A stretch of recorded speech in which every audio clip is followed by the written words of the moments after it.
Hello বন্ধুরা, মোহনার দিকের আরও একটি নতুন ব্লগে তোমাদেরকে অনেক অনেক স্বাগত।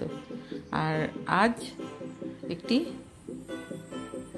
ডেজার্টের রেসিপি তোমাদের সাথে শেয়ার করছি। হ্যাঁ, এটা আমি ইউটিউব দেখে শিখেছি। হ্যাঁ, অ্যাকচুয়ালি কোনো রেসিপি তো কেউ তৈরি করে না। হ্যাঁ, সবাই একজন একজনের দেখেই শেখে। তো আমি ইউটিউব দেখেই শিখেছি আর নিজে এটা করার চেষ্টা করেছি। তো আমি কিভাবে বানিয়েছি তোমরা প্লিজ দেখতে থাকো। প্রথমে ফ্রাইং প্যানে 2 চামচ ঘি দিয়েছিলাম। হ্যাঁ, তারপরে তার মধ্যে 1 কাপ গুঁড়ো দুধ দিয়ে এটাকে খুব ভালো করে নেড়ে নেড়ে এটাকে ভাজা ভাজা করতে হবে। হ্যাঁ, তো এটা এই মিষ্টিটা বানানোর সময় কিন্তু সারাক্ষণই, যতক্ষণ মিষ্টিটা বানানো হবে ততক্ষণই আঁচটা কিন্তু লোতেই থাকবে। হ্যাঁ, আঁচ বাড়ানো যাবে না। আর এটা একটু ধৈর্য ধরেই করতে হবে।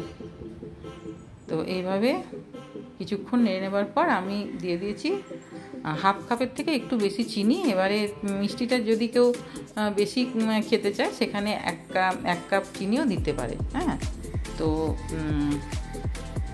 গুঁড়ো দুধটাতে যেহেতু একটু মিষ্টি আছে সেই জন্য আমি এখানে 1/2 কাপ চিনি দিয়েছি। হ্যাঁ, তো এবারে এটাকেও ভালো করে নেড়ে নেড়ে এটাকে ভাজা ভাজা করতে হবে। আর চিনিটা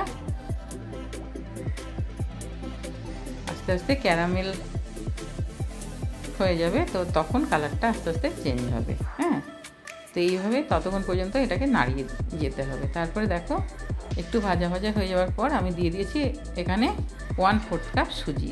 হ্যাঁ, 1/4 কাপ সুজি দিয়ে তারপরে এটাকে ভালো করে মিশিয়ে নিয়ে অনবরত এটাকে নাড়তে হবে।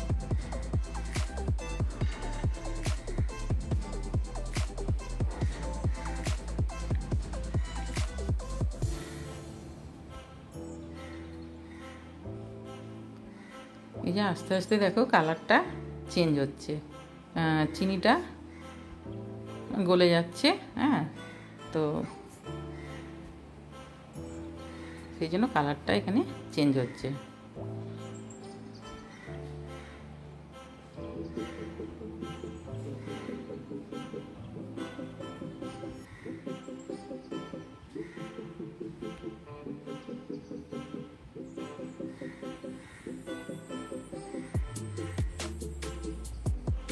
এটা মোটামুটি চকলেটি মিষ্টি, যেহেতু সেজন্য চকলেটের কালার এটা চলে আসবে। হ্যাঁ, তারপরে যে দেখো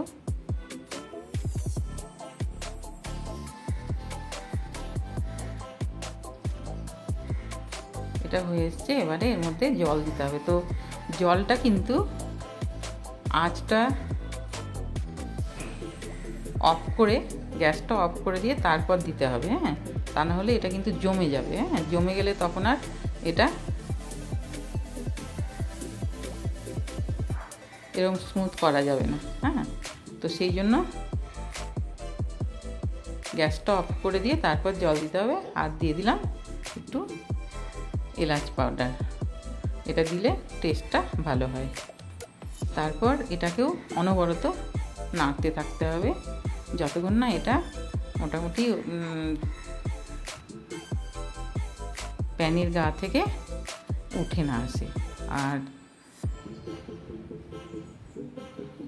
এটা এইভাবে এটাকে নাড়তে থাকতে হবে। আর এক্ষেত্রে এটা কিন্তু সবসময় আঁচ সবসময় লোতেই থাকবে। এরম সময় কিন্তু এটা পুড়ে যাওয়ার খুবই ভয় থাকে। হ্যাঁ, আর এই যে দেখো এটা হয়ে এসছে, তবে শেষের দিকে একটু ভালো করে নেড়ে একদম এই যে উঠে আসছে। হ্যাঁ, এবারে এটাকে থালায় ঢেলে দিয়েছি।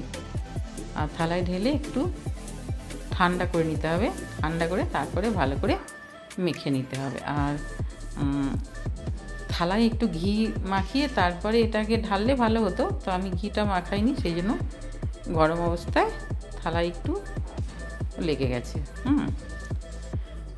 আর ঠান্ডা হতে হতে এটা একদম বানানোর মতো হয়ে গেছে, শক্ত হয়ে যাবে। হ্যাঁ, আর তারপরে এই যে দেখো মিষ্টিগুলি বানিয়ে নিচ্ছি। এগুলি কিন্তু বাচ্চারা ভীষণই পছন্দ করবে, কারণ যেহেতু চকলেটের স্বাদ আছে। হ্যাঁ, তো বাচ্চারা যেহেতু চকলেটটা ভালোবাসে, হ্যাঁ, তো বাড়িতে অবশ্যই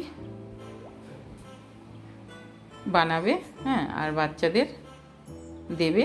সবসময় দোকানের মিষ্টি দেওয়াটা তো ঠিক না। হ্যাঁ, বাড়িতে বানিয়ে দিলে সেটা বেশিই ভালো হয়। আর এই যে দেখো খোয়া ক্ষীরের বার বানিয়ে রেখেছি আমি, ফ্রিজে আমি এটা বানিয়ে রেখেছি। হ্যাঁ, এটা ইনস্ট্যান্ট খোয়া ক্ষীরটা কীভাবে বানাই এটা আমি ইউটিউব দেখে শিখে এটা আমি করেছি। হ্যাঁ, তো এই যে দেখো গার্নিশ করছি, এটা গ্রেট করে দিয়ে দিচ্ছি মিষ্টির ওপরে।